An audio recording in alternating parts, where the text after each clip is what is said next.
بسم الله الرحمن الرحیم. اما در مقابلش و من اراد الاخره، و کسی که خودش اراده آخرت میکنه، میخواه که در پالوی خوبی های دنیا الله برش خوبی های آخرت هم بده، و سعی لها سعیا، و برای به دست آوردن آخرت سعی و کوشش میکنه. او تو نیست که میگه ترجو نجات ولم تسلک مسالکها ان السفینه لا تجری علی الیبس. تو میخوای چی شوی؟ میگه ترجو نجات میخوای لکن در راه نجات نرفتی. کشتی خود خشکه روان نمیشه که تو کشتی هیچ حرکت نداری، قرار در خشکه ماندیش، در بحر ننداختیش و حرکت نکردی، میگی مثلا میخوایم که از این بحر رو طرف برم. تو باید حرکت بکنی.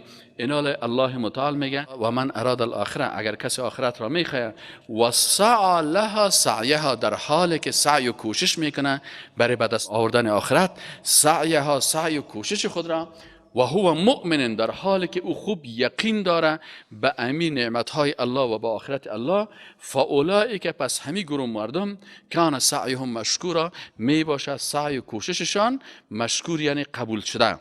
کلا نمدو، الله متعال میگه برای هر کس ما میتیم، هؤلاء و هؤلاء، هم برای کافران میتیم هم برای مؤمنان میتیم. هؤلاء از اینا هم میتیم و برای گروه دیگه هم میتیم.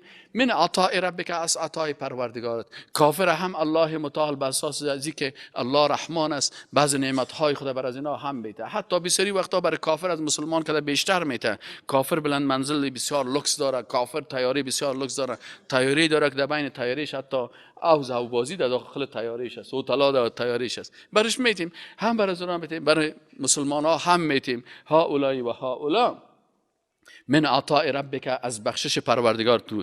و ما کان عطاء ربک محظورا، عطای الله، بخشش الله محظور نیست، منع نشده، برای کلگی دای دنیا داده میشه، برای کلگی داده میشه. انظر، نظر بکن ای مسلمان، کیف فضلنا، که چه قسم ما فضیلت دادیم، بعضهم علی بعض، بعضی از انسان ها را بالای بعضی دیگر. یک کسی بسیار زندگی اقتصادی و وضعیت اقتصادی خوب داره، یک کسی دیگه است که بسیار ضعیف است. وللآخرة اکبر درجات و اکبر تفضیلا، لکن آخرت که هم درجه هایش بسیار بلند است. اگر جنرال در آخرت شوی بسیار عالی هست، اگر رتبه های عالی در آخرت بگیری و اگر فضیلت های اخروی را داشته باشی که در جمله اولیاء الله در آخرت باشی، این بسیار عالی هست. لا تجعل مع الله الها آخر، ای مسلمان که تو قرآن خوان هستی، قرآن شناس هستی، چی کو؟ لا تجعل، مقرر نکو، مع الله الها آخر، به امرای الله اله، معبود دیگی که ذات از او را عبادت کنی، بعضی عبادت ها را بر از او تقدیم بکنی، نظرت به نام از او مخلوق بگیری، یا قانون از او را به عوض قانون الله تطبیق بکنی. این کار نکو. نه، معبودت اله آخر نگی. اله کی رو میگن؟ کسی که ذاتش عبادت میشه و قانونش تطبیق میشه. بعضی ها کافر دی میشن که عبادت غیر الله را میکنن، مشرک میشن. بعضی کسا عبادتش نمیکنن، قانونش سر خود چی میکنن؟ تطبیق میکنن. مثل مردم پیروی از قانون فرعون میکرد. فرعون نمیگفت بیاین به من سجده کنید، فرعون میگفت قانون مرا که ضد شریعت الله هست، این قانون مرا تطبیق بکنین. الله متعال میگه چی است؟ الله متعال میگه لا تجعل مع الله الها آخر، به امرای الله معبود دیگه که یا ذاتش عبادت کنی یا قانونش به ضد قانون شریعت الله اطاعت بکنی، این کار نکرد. اگر کردی فتقعد، باز میشینی مذموما مخذولا، باز یک وقت در روز قیامت خواد دیدی که بسیار بد حالت می داشته باشی و مخذولا، و هیچ مددگار نمی داشته باشی، خوار ذلیل و بیمدد هستی. و قضا ربک، و فیصله نموده هست رب تو، پروردگار تو، الله تعبدو الا ایاه. تو که مسلمان قرآن شناس هستی، تو مسلمان مطابق قرآن و سنت هستی، الله متعال میگه تو چی صفات باید داشته باشی؟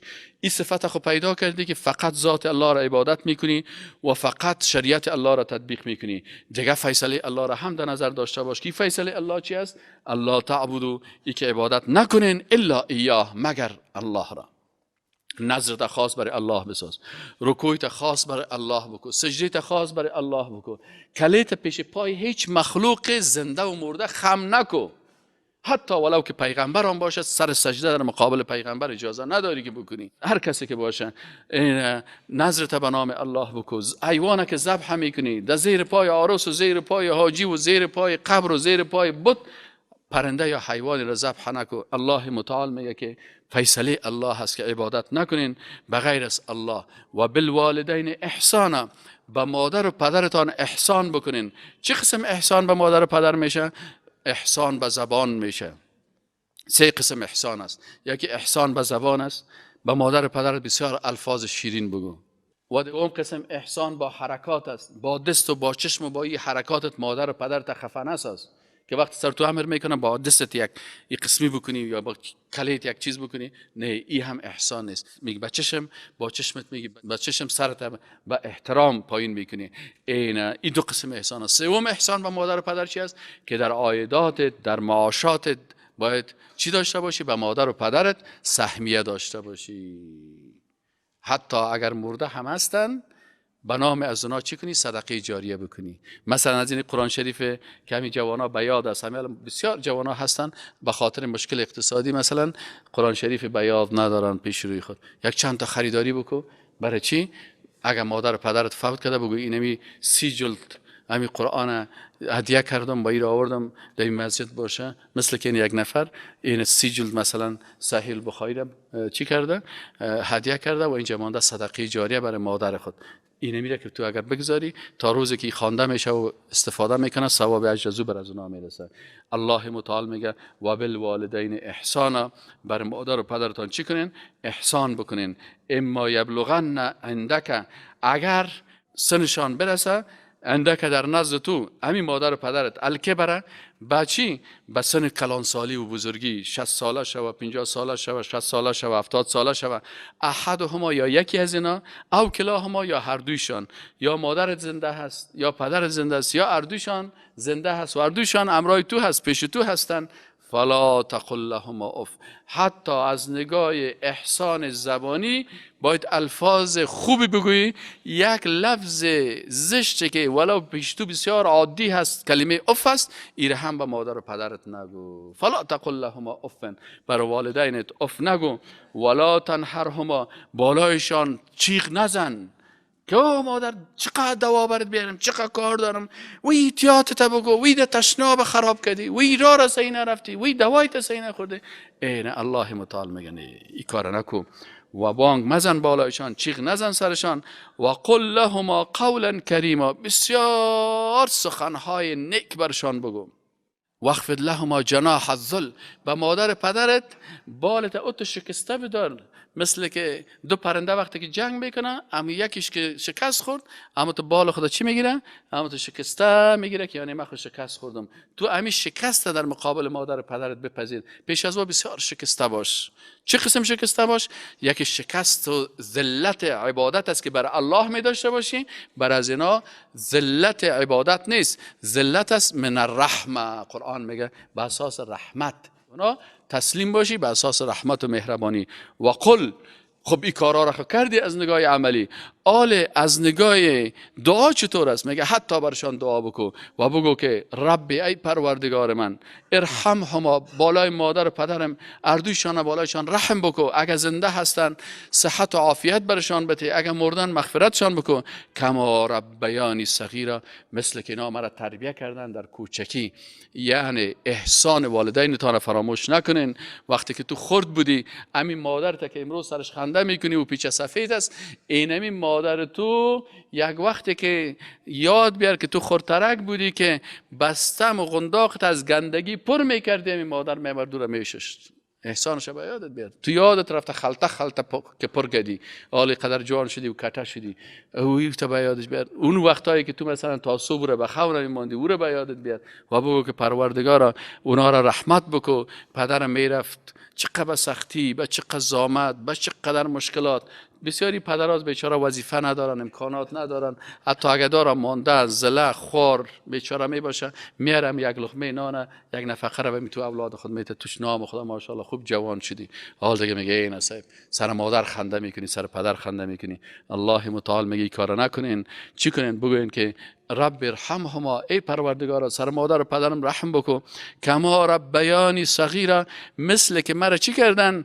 تربیه کردن صغیرا. یک روز یک قصه را خواندم، این بسیار جالب بود. میگه یک بچه بود ازدواج کرد، در مجلس ازدواج ازیم به مادر خود گفت که مادر من نمیخوایم که در مجلس عروسی و ازدواج ما تو باشی، به خاطر ما در یک خانواده ازدواج کردیم که خانواده بسیار خانواده ثروتمند است. بازی مادر خودم میگه گرفت یک دانه تکت برش گرفت، تیره گفت که مادر من پیسه دار هستم. چشم تو یک چشم مادرش کور بود، من نمیخوایم که تو با یک چشم کور در مجلس ما باشی و باز مردم برای بگه که مادر چشم کورت است، تو یک چشم نداری و چشم تو کور است و من خوش ندارم. مادر خدا برد در جای دیگه، در مملکت دیگه یا در قریه دیگه یا در جای دیگه که در مجلس عروسی و تو ازی این مادرش مردم نبینه. باز میگه بالاخره یک چند وقت بعد که شد برای یک خط آمد، که خط آمد باز برای بچه خود نوشته کرده بچه‌م این مر خدای قریه یا دی مملکت اینجا تو ماندی و در سر قواره ما خنده میکردی و خوشت نامد. خب ما میخوایم کمی آخری عمر خود یک حقیقت برات بگویم. بچه گلم تو جوان بودی، خردترک بودی، سنت خرد بود، در یک حادثه یک چشم تو خراب شد، کور شد. باز ما برای دکتر گفتم من نمیخوایم این طفلک ما چشمش کور باشه، من یک چشم خدا برای تو داده بودم، این خودم از پیشت رفتم، هم یک چشمی که در روی تصی امانت ما پیش تو گذاشتم، این دیگه من رفتم از پیشت. و میگه مادرش فوت کرده بود. این حالا بعضی اوقات است که مثلا مادر و پدر حتی آماده هستن که چشم خدا، گرده خدا، قلب خدا، زندگی خدا و بزرگترین ثروت خدا که مادر و پدر بر اولاد خود میته چی است میفهمین؟ او ثروت جوانیش است. جوانی خدا به خاطر تو پیر ساخت تا که تو به این سن رشد رسیدی. حال که کلان شدی الله متعال میگه اگه تو مسلمان حقیقی است، اگه مسلمان نیستی، بیدین هستی، مرتد هستی، مشرک هستی، کافر هستی، اندو هستی، حرکات اندو را میکنی، یهود هستی، نصارا هستی، بلا در پست. اما اگر مسلمان هستی بگو که رب ای پروردگار ما ارحمهما، بالای والدین ما رحم بکن، کما ربیانی صغیرا، مثل که اونا دو نفر مرا تربیه کردن در کوچکی که من نمیفهمیدم. ربکم، الله متعال میگه رب شما، خالق شما، اعلم و بسیار میفهمد بما فی نفوسکم، آنچه که در نفسهای شماست، که حقیقتا شما صالح هستین، دیندار هستین، متدین هستین.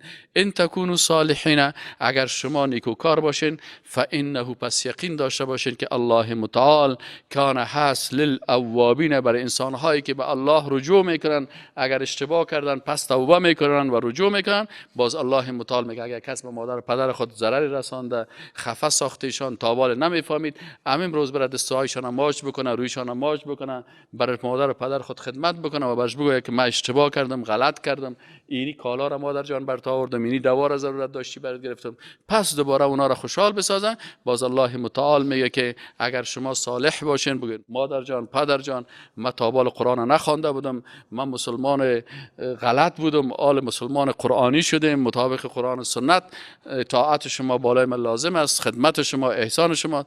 پس وقتی که پس مادر و پدر خود راضی بکنه، الله متعال میگه فانه یقینا که الله کان هست للاوابین، بر رجوع کنندگان چی هست؟ غفورا، بسیار مهربان است، آمرزنده هست. و آتی، همین قسم که با مادر و پدرت خدمت میکنی، بر القربا که از حقشان بتین. بسیاری کسا هست ببینی از اقارب خدا حقش هم میخورن، بسیار اقارب بسل کنی، اقارب میگه یگان تا میگه نه آل اقارب نیست، بیا در آل عقارب است. عقارب یعنی جمع اقربا، عقارب جمع اقرب، یعنی آل چی هستن؟ آل گژدما هستن. الله متعال میگه میراث حقشانه که خوردی برشان بده.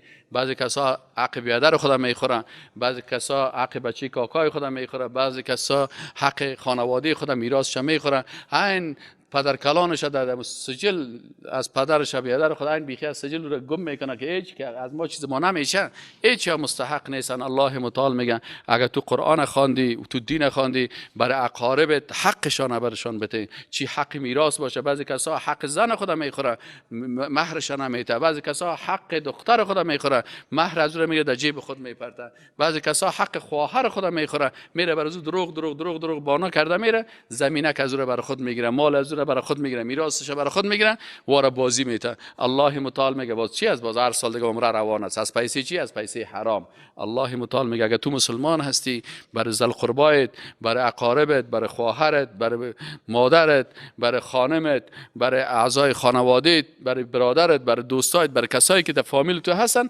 حقشان برشان بده. چی حق مهر باشه، چی حق میراث باشه، چی حق دیگه که بالای تو داشته باشه. همچنان ول مسکین هم در مال تو بالای تو حق داره، برای مسکین هم حقش بده. و ابن السبیل مسافر هم سر تو حق داره، بر از او هم کمک بکو. ولا تبذر تبذیرا، اسراف مکن. اما تو بسیار تبذیر چی را میگن؟ در اقتصاد اسلامی چند اصطلاح هست، یکی اسراف است، یکی تبذیر است، یکی تقتیر. اسراف چی را میگن؟ زیاده روی در حلال، به سین نوشته میشه. تبذیر چی را میگن؟ مصرف مال در حرام. تقتیر چی را میگه؟ بخیلی کردن در نفقه. الله متعال میگه که مبذر مباش. ان المبذرین، یعنی کسانی که تبذیر میکنن. چی معنی تبذیر؟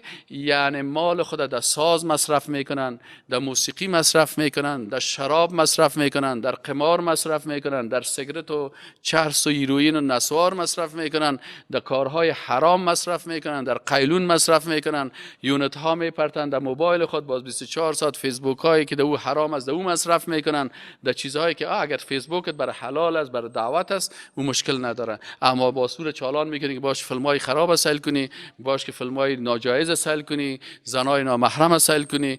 این کسایی که میگه در اینی مصرف میکنه کانو اخوان الشیاطین، یا برادرای شیطان هستن، از اولیاء الله نیستن، برآمدن.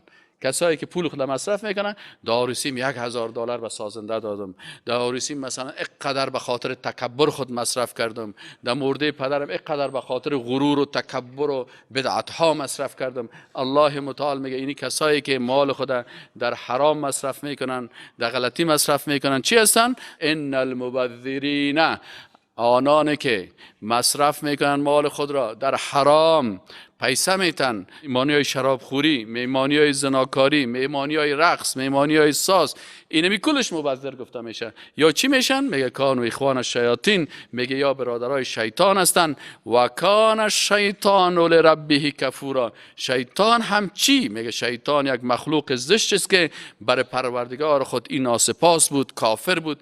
الله را در صف ملائکه برده بود، الله را بسیار عزت داده بود، الله را بسیار مقام داده بود، لکن ناسپاس کفران نعمت الله را کرد، حسادت کرد، تکبر کرد، غرور کرد. اینمی حسادت و تکبر و غرور و نافرمانی حکم الله ای را هلاک کرد. و اما تعرضن عنهم، دیگه بر رسول الله صلی الله علیه و سلم چی میگه؟ میگه اگر تو اعراض کردی از همین مردم، اعراض کردی ابتغاء رحمت من ربک، به انتظار مهربانی از رب تو، یعنی الله متعال بر رسول الله صلی گفته بود که از اموال صدقه و از اموالی که پیشت است برای مستحقینش بده. حال بر رسول الله صلی میگه اگر اعراض کردی به این مردم همین مال که برات گفته شده بده، تو ندادی. حال یک کس پرسان میکنه میگه بر رسول الله صلی مال نداد، چرا نداد وقتی پیش رسول الله صلی الله امر کرده بود؟ اینجا خود قرآن میگه که ابتغاء رحمت من ربک ترجوها، تو بر از اونا ندادی به خاطر از اینکه پیش تو مال نیست. حالا یک نفر میگه پیشت میگه برام از اون مال که حق الله است برام بده، پیش تو خلاص شده، هیچ چیز نمانده، تو از پیش از این اعراض میکنی، برش میگی والا ببخشید ندارم. انتظار از این هستی که اگر دیگه صدقات و مال تو را پیش تو بیای مال زکات باز برشان بتی. ابتغاء به هدف یا انتظار رحمت، یک مهربانی من ربک ترجوها، که توی پیغمبر از رب تو را امیدوار هستی. حالا اگه برشان مال داده نمیتونی، اینال در مقابلش خواهی چی کنیم؟ فقل لهم قولا میسورا، برای از اینا یک سخن بسیار خوب بگو. اگر امکانات نداری به یک فقیر کمک بکنی، امکانات نداری مثلا به مادرت پیسه بدی، امکان نداری برای خواهرت کمک بکنی، امکان نداری به مستحقین کمک بکنی، نداری در جیبت پیسه نیست، غریب هستی میگی ندارم، حداقل میگه گپ خوب بگو. فقل، پس بگو برشان قولا میسورا، یک سخن بسیار خوب. ولا تجعل یدک مغلولة الی عنقک، میگه دستت در گردنت اما تو بسته نگذار. شما دیدین یگانه که دستای شکسته که میباشه، باز دست شکسته میگه عمیل گردنت، باز چی میگه؟ یک تارک در گردن خود انداخته. چرا؟ میگه دستم شکسته است. اینجا قرآن میگه دستت مثل همین دست شکسته ور نگیر که در صدقات و در رساندن حق دیگران مثل که دستت شکسته باشه. یگان تو رو ببین، نه در نماز خواندن خوب نماز میخونه، باز که بوی به مسجد یک 4 روپیه کمک و باز دست شکسته. در نفقه فامیل دست شکسته، خانه که میرم تو سک شکسته خالی میای، خانه پر پلو پیسه داری، 1 کیلو گوشت بخر، یک ذره ترکاری بیار، یگان چیزای لوکس بیار، نعمت الله را بخو که قدرت الله را بفهمی. اینالینی بسیاری کسا هستن یا چی میکنن؟ همین دستای خود شکسته گرفتن. ولا تجعل و مگردان یدک دستت را مغلولتن بسته و آویزان الی عنق که در گردن تو شخ بسش نکن. ولا تبسطها کل البسط، دیگه بیخی هم تو دستت چی نگردان بسیار هم تو بس چی میگه گشاده، بیخی تو دست آزاد نگیده که مثلا اگر در 1 کیلو گوشت کفایت میکنه تو میری 6 کیلو میخری، گنده میکنی، یخچال تا بوی میگیره، این کار هم نکو. ولا تبسطها، بسیار ای را گشاد نداشته باش. فتقعد، که باز خودت بشینیم ملوما ملامت محصورا درمانده. چرا اگر کسی بخیلی هم میکنه در نهایتش ملامتی است، و کسی که اسراف تبذیر میکنه این هم چی میشه؟ نهایتش چی است؟ ملامتی هست. این قوانین اقتصاد قرآنی هست، آیاتی است که در قرآن اقتصاد بیان میکنه که در اقتصاد نباید تبذیر باشه، نه تقتیر باشه، نه بسیار مصرف در حرام باشه. بسیاری مردم که اقتصاد خانوادهشان هم مشکلانه، چی مشکلانه؟ امی غرور و تکبر است مشکلانه. تو جوان هستی، اگر تو ازدواج بکنی، در ازدواجت مثل اصحاب رسول الله صلی الله علیه و آله داروسیت 1-10 نفر خبر کنی، هیچ قرضدار نمیشی. میگه نه داروسی ما باید 500 نفر باشه. این غرور اول منجر میشه به گناه دومی. باز گناه دومی چی میشه؟ حالا 500 نفر خود خانه جای نداری، بعد 10 نفر خود خانه جای میشه، باز میگه حال میریم صاحب در هتل مجبور هستیم. باز که در هتل رفتی، باز میگه هتلی برات میگه در هتل خود ساز هم است، در هتل که ساز نبری خب ساز نمیشه، باز سازش هم میشه. این حال یک گناه سبب 100 گناه میشه. اما جوانای صحابه چی میکردن؟ بعضی اوقات ازدواج میکردن، رسول الله سمش خبر نداشت. این جوان میامد رسول الله پرسانش میکرد که این رنگ تو تغییر کرده، آیا ازدواج کردی؟ باز میگه ای رسول الله بله من ازدواج کردم. یا نه این رسول الله سم خبر نکرده بودن در ازدواج خود. چرا؟ یک عقد بسیار کوتاه، ولی میگه که بسیار کم بهترین دوستشان رسول الله سم خبر نمیشد. این طریقه اسلامی هست. جوان زود ازدواج میکردن. الله متعال میگه که نه او قسم بکن نه او قسم بکن. ان ربک یقینا که رب تو یبسط الرزق، میگشاید رزق را لمن یشاء، بر هر کس که بخواد. یک کس را خوب زیاد میتده، یا متعسر نباش، امتحان از او در مالش است. و یقدر، و بعضی کسای دیگه کس اقتصادش چی میسازن؟ ضعیف میسازن، اقتصادش کم است، این هم برات امتحان است. اگر مال زیاد دارد هم امتحان، تحت امتحان هستی، و اگر کم هم داشتی در امتحان هستی. اونجا از اسراف تبذیر امتحان گرفته میشی، در اینجا در صبر و در قناعت امتحان میشی. انه کان بعباده، یقینا که الله متعال به بنده های خود خبیرا بصیرا، بسیار با خبر است و بسیار او را میبینه. ولا تقتلوا اولادکم، شما مکشید یا به قتل را نرسانید اولادکم، اولادایتان. مردم جاهلیت یکی از عادات جاهلیت چی بود که اولادای خود میکشتن. چرا میکشی؟ میگه والا ما املاق داریم. املاق چی است؟ میگه دست ما تنگ است، نفقه آوردن نمیتونیم. الله متعال گفت که ولا تقتلوا، به قتل نرسانید اولادهایتان را، فرزندان دختر و پسرتان را، خشیت املاق، به از طرز چی؟ تنگ دستی و فقر. الله متعال میگه نحن نرزقهم، ما هستیم. الله متعال اینجا عظمت خدا که بیان کرد، ضمیر جمع را بیان میکنه. الله میگه که ما ذات با عظمت ما که بسیار کبریا هست، رزاق هستم، روزی رسان هستم. نرزقهم، ما رزق میتم همی اولادهایتان را، و ایاکم، و شما را هم رزق میتم. ان قتلهم، یقین داشته باشین که قتل از اینا کان خطأ کبیره، بسیار گناه بزرگ است. دیگه الله متعال میگه ولا تقربوا الزنا، شما جوانای مسلمان نگفته زنا نکنین، گفته حتی با وسایل زنا نزدیک نشین. ولا تقربوا ای لا تقربوا وسایل الزنا، شما پیش از اینکه زنا نکنین با وسایل زنا خود آغشته نسازین. چرا؟ اگر وسایل امکاناتش پیدا شد باز حتما مبتلا میشی. الله میگه اگه تو مؤمن هستی، دیندار هستی، وسایل زنا را نزدیک نشو. وسایل زنا چی است؟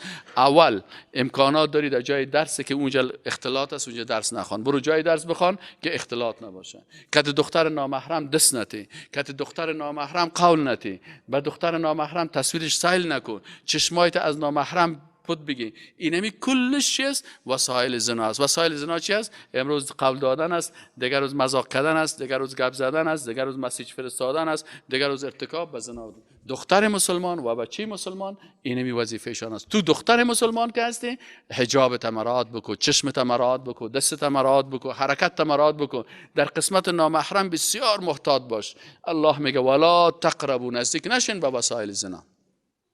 و همچنان تو پسر مسلمان باید امی قسم باشی. چرا انسان اگر باز برش امکانات پیدا شد باز نگهداری بسیار سخت است. از این خاطر اختلاط نکنین. دو دفتره که یک بچه و یک دختر از کافر هم قسم عادت دارن، در دفتر هم میبرن یک تا دختر یک تا بچه را میشونن، یک خالگک که یک کاکاگک میشونن. چرا؟ ثالث هم شیطان، سومیشان کی میباشه؟ شیطان میباشه. این کت از کاکاگک هم شیطان است. تمام روز که خالگک قصه داره و تلویزیونک شام چالان است. این از صبح تا شام در لعنت الله گرفتار است. دیگر روز ببینید از زمین دو تا زنا برآمدن. جوانام که هستن به می شکل فیسبوک ها رو تمام روز فیلم ها رو سل کرده میری خود نمیکشت میکنه به طرف گناه و ترا برات بیخی آزاد میشه. حتی میگه به طرف نامحرم که اگر با حجاب باشه تو جوان مسلمان نظر نکن و تو دختر مسلمان تا که میتونی با حجاب و با عفت چشمت پایین بگی به طرف نامحرم سل نکن. چرا؟ الله متعال براتون میگه که ولا تقربوا الزنا، به زنا نزدیک نشوین. چرا؟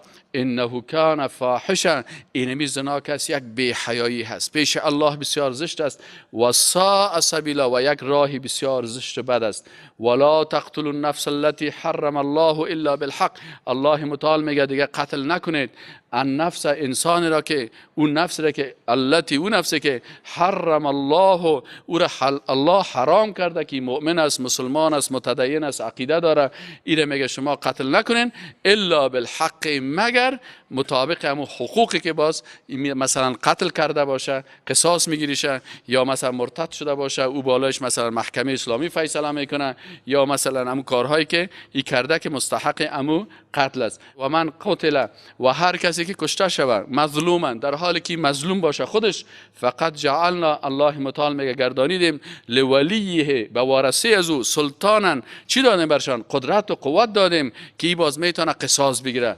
فلا یسرف، باز امی ورثه اسراف و زیاده‌روی نکنن، فی القتل، در امی کشتن یا قصاص گرفتن. انه کان منصورا، یعنی یقینا که اینمی ورثه یا امی کسایی که مثلا خانواده مقتول هستن اینا نصرت میشن. یعنی اگه برات حق قصاص شد باز حق نداره که او بینی قاتل قتل بکنی و گوشایشان ببری و مثلا اسراف کنی، بیادرشان بکشی و پدرشان بکشی. نه، الله متعال میگه فلا یسرف فی القتل، اگر امی قاتل هم از خود قاتل باید قصاص بگیریم اما اسراف نکنی. ولا تقربوا مال الیتیم، شما او مردم اگر مسلمان هستین به مال یتیم چی گفتین؟ مثل که زنا گفت که نزدیک نشین، به مال یتیم نزدیک نشین. پیش از خوردنش بر مال یتیم هیچ نزدیک نشین. وقتی که مال یتیم بود بگو برادر این مال یتیم است، من هم میخورم، نه دست میذارم نه هیچ، نزدیک نشین. ولا الا بالتي هي احسن، مگر به طریقه نیک. طریقه نیکش کدام یکی است؟ طریقه احسن و نیکش است که اگر برای یتیم تو مثلا در مالش نزدیک میشی، که اگر مثلا در مال از او کار میکنی، محتاج هستی، یک مقدار مال یتیم میگیری کار میکنی و یا مضاربت میکنی، باز مثلا نصف فایده رو بر او میمانی، نصف رو بر خودت میمانی. در اون صورت باز میتونی حتی یبلغ اشده، تا وقتی که امی یتیم به بزرگی خود برسه. حال متاسفانه مردم ما و شما که از بسیاری وقتا مال یتیم به نام خیرات و به نام صدقه و به نام‌های مختلف، پدر یک کس فوت میکنه که سه تا طفلکای خود یتیم داره، یک 3-4 لک روپیه داره، باز مالای از کلش تا روز 40-20 قسم بر از راه جور کردن. یک وقت طفلک یتیم ببینید 40 پدرش خلاص میشه، طفلک یتیم 1 روپیه نداره، گدایی باز میکنه، زن بیوه باشه. الله متعال میگه ولا تقربوا مال الیتیم، به مال یتیم نزدیک نشو، از این مال یتیم خیرات نمیشه، از مال یتیم اسقاط نمیشه، و در مال یتیم مثلا این کارا نمیشه، در مال یتیم مصرف های بی جای نمیشه، در مال یتیم رواج ها نمیشه. احتیاط بکنین به مال یتیم نزدیک نشین الا بالتي هي احسن، مگر چیزی که در او شریعت بر تو اجازه میده. حتی یبلغ اشده، تا وقتی که این یتیم به سن چی خود برسه؟ بلوغ خود برسه. و اوفوا بالعهد، شما به عهدتان که با الله کردین، در کلمه‌تان عهد کردین. چی میگه تعهد کردین؟ که بغیر از ذات تو کسی دیگر عبادت نمیکنم، بغیر از شریعت تو قانون کسی دیگر قبول نمیکنم، بغیر از طریقه رسول الله طریقه های دیگر قبول نمیکنم.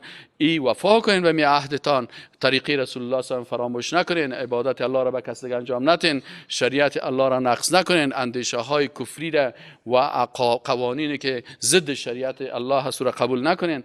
ان العهد یقین داشته باشین که امی وعده و عهد شما که از چی است؟ کان مسئولا، از چی پرسیده میشه در روز قیامت. از یک تعهداتت که با الله کردی ای پرسیده میشی. و اوف الکیل، و همچنان دیگه شما که مسلمان هستین وقتی که دکانداری میکنین در پیمانه، اذا کلتم وقتی که با پیمانه میفروشی و دکانداری میکنین، وفا بکو، پوره بتی. مثلا یک نفر میگه که 4 بوجی گندم میتونه، همون بوجی را سم صفاست را برش پر بکو. اگر در کاسه و ظرف میتی باید همون کاسه و ظرف درست برش مکمل بتی. و وزن بالقسطاس المستقیم، و وقتی که اگر چیز را وزن میکنی، طلا فروش هستی مثلا، یا مثلا جنس دیگه را میفروشی یا متر میکنی، باید چی باشه؟ قسطاس با عمو متر و ترازوی چی باشه؟ مستقیم باشه. قسطاس چی را میگه؟ عمو چیزی که وزن میشه توسط از اون. مثلا چی وزن میشه؟ این خورا کباب و طلا و تراکز توسط ترازو میشن، کباب یا که از توسط متر میشن. میگه امیر با اونم چیز مستقیم باید باشه. یگان تا رو ببینید تکه فروشه که تکه رو میگیره و تکام کش تا رسم تو کش میگیره. یک وقت سیل میکنی که 3 متر پیش روید کش کرده، خانه که میبری 2.5 متر است. یا بسیاری وقتا چالاکی میکنن، اطراع میکنن، این کارا را نکنین. ذالک خیرون، امی صداقتتان، راستیتان در وزن یک پا بسیار اما تو کامل حق دادن، این خیر از بهتر است. و احسن و تعویلا، بسیار نیکو هست و خوب است از نگاه چی؟ از نگاه انجام دادن. دیگه یک قاعده بسیار اساسی را الله متعال بیان میکنه. میگه شما که مسلمان هستین، شما که الله براتان عقل داده، قرآن براتان داده، سنت براتان داده، الله متعال مثلا براتان علم داده، عقل داده، چشم براتان داده، قلب براتان داده، دنبال روی پشت هر کس نکنین. والله سه ما فلانی نفر رهبر خود گرفتیم در پشت سر زمین روان هستم. نه، الله متعال میگه ولا تقف و مرا و دنبال روی نکو ما لیس لک بهم، در چیزی که علم نداری. یک کس میبینه کل مردم به یک فکر دعوت میکنه، در آخر باز میگه وی ولا ما خود چه واقعا 10 سال پیش. الله متعال میگه اول خوب رو مطالعه بکو، در یک حزب است، در یک سازمان است، در یک گروپ است، خوب رو مطالعه بکو. بعد از مطالعه دقیقی که او مطابق قرآن و سنت باشه، تو میتونی دو سهم بگیری. ولا تقف و دنبال روی مکن ما آنچه را که لیس لک به دو تو علم نداری. خوب او را در قالب قرآن و سنت او را جاگزین نکردی، او را نفهمیدی، ناقی به پشت هر چیز نرو. ان السمع، چرا که الله متعال میگه گوش تو و البصر و چشم تو و الفؤاد و قلب تو کل اولئک کان عنه مسئولا، کلش پیش الله مسئولیت داره. الله میگه چرا از چشمت استفاده نکردی؟ چرا از گوشت استفاده نکردی؟ چرا از قلبت استفاده نکردی؟ ولا تمشی فی الارض مرحا، الله متعال میگه تو که مسلمان خوب هستی دیگه اینی کار زشت نکو که در راه بسیار مرح خرامان بری، تو بسیار با غرور و تکبر دیگه هم تو خوب اندامای تا کشیده دیگه در راه روان هستی. این کار هم نکو. در خرامان امی رقص هم دلیل حرام بودن رقص امیر علما میگن امی دلیل است بر رقص. چرا کسایی که میرقصن و هم تو خرامان میرن. این الله متعال میگه ولا تمشی در زمین مرو فی الارض، در زمین مرحان خرامان، با غرور و با تکابر و شانه شور دادن، رقص فلانی اینی کارا را نکن. انک لن تخرق الارض، تو نمیتونی که زمین با این غرور تکبرت زمین پاره بکنی. این پایه که تو نمیتونی که زمین پاره بکنه. ولن تبلغ الجبال طولا، تو هرگز به مو کوها هم با مو درازی کوها هم رسیدن نمیتونی. یک دانه سنگ کوره که این فرقت بزنه در جای افتادی. چی غرور داری، چی تکبر داری. این کل ذالک میگه تمامی که از کان سیئه، کارهای خرابی است که عند ربک به نزد پروردگار تو مکروهن، بسیار زشت است. ذالک اینمی چیزی که ما برای شما گفتیم، مما اوحا الیک، از آنچه که الله متعال وحی کرده به سوی تو ربک پروردگارت، من الحکمت، اینمی حکمت است. یعنی حکمت در اطاعت از قرآن و سنت است، حکمت در شریعت است. ولا تجعل مع الله الها آخر، به امرای الله معبود دیگر نگیرین. فتلقا، پس انداخته میشوی، فی جهنم، در آتش دوزخ، ملوما، بسیار ملامت میشی، مدحورا، بسیار رانده میشی. دیگه صفات زشت جاهلا چی بود که اونا برای الله میگفتن که چی است؟ میگفتن که دخترها ملائکه دخترای الله هست. الله متعال برشان ایره استفهام توبیخی میگه. الله متعالی امرشان انکار میکنه و توبیخشان میکنه، سرزنش میکنه. شما اینقدر مردم احمق هستین که نمیفهمین. افاصفاکم ربکم، آیا بر شما برگزیده پروردگارتان بر شما بالبنین که شما پسر داشته باشین، و اتخذ و گرفته است من الملائکه اناثا، از فرشته ها دخترها گرفته. این بسیار کفر است، این بسیار بیدینی هست، این بسیار بیادبی است که شما به الله نسبت میتین. انکم یقینا که شما مردمای جاهلیت لتقولون میگوین قولا عظیما، سخن بسیار بزرگ. سبحانك اللهم و بحمدك اشهد ان لا اله الا الله و استغفرك و اتوب الیک.